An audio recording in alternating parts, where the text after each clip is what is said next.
Сәлем достар, менің каналыма қош келдіңіздер. Бүгін сіздермен аспай-ақ, қуырмай-ақ өте дәмді етіп картошка әзірлейтін боламыз. Ең алдымен менің каналыма тіркеліп, осы видеоға лайк басып қойыңыздар. Бұл картошканың ерекшелігі дәмі фастфудтағы картошкалардың дәмі секілді болып шығады. Ең алдымен осындай бізге 6-7 картоп керек. Картопты дәл ортасынан бөліп, тағы да жұқалап бірнеше бөліктерге бөліп аламыз. Осылай бөлген кезде міндетті түрде жұқалап бөлуге кеңес беремін. Егер дәл осындай видеода көрсетілгендей етіп кесетін болсаңыздар, картошкаларымыз өте тез арада дайын болатын болады. Мінекей мен бәрін осылай турап алдым. Үстіне кез келген сұйық май құямыз. 2 ас қасық көлемінде сұйық май құйып, жақсылап араластырып алатын боламыз. Яғни майымыз картошкалардың барлығына тиетіндей етіп.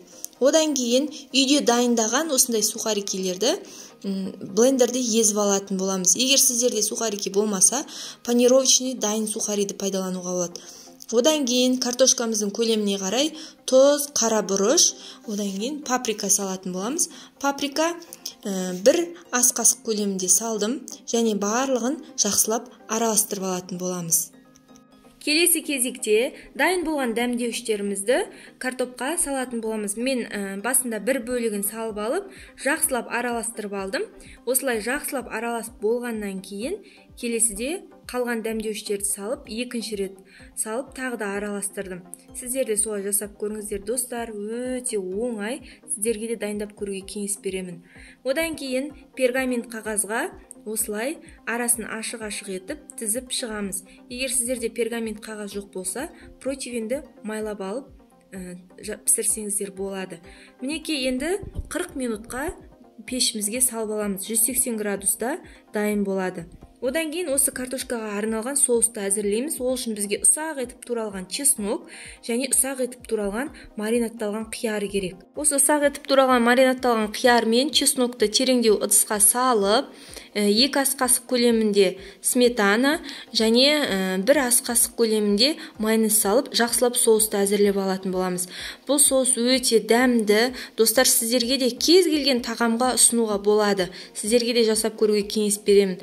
Мына картошкамен енді керемет.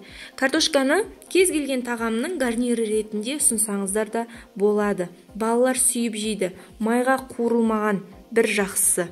Мінекей, аз ғана уақыттың ішінде біздің картошкаларымыз дайын. Картошканың дайын болмағанын пешіңізді арасында ашып қарап тұрыңыз, өйткені әркімнің пеші әртүрлі. Мінекей, осылай балаларыңызға, отбасыларыңызға ұсынсаңыздар болады. Өте дәмді, соустың дәмі мен картошка керемет. Сіздерге де жасап көруге кеңес беремін. Міндетті түрде осы рецептпен жасап көріңіздер. Өз достарыңызбен, құрбыларыңызбен поделиться деген белгіні басып бөлісуді ұмытпаңыздар. Достар, келесіде менің каналымдағы рецепттерді бірінші болып көру үшін осы видеоға лайк басып, менің каналыма тіркеліп қойыңыздар.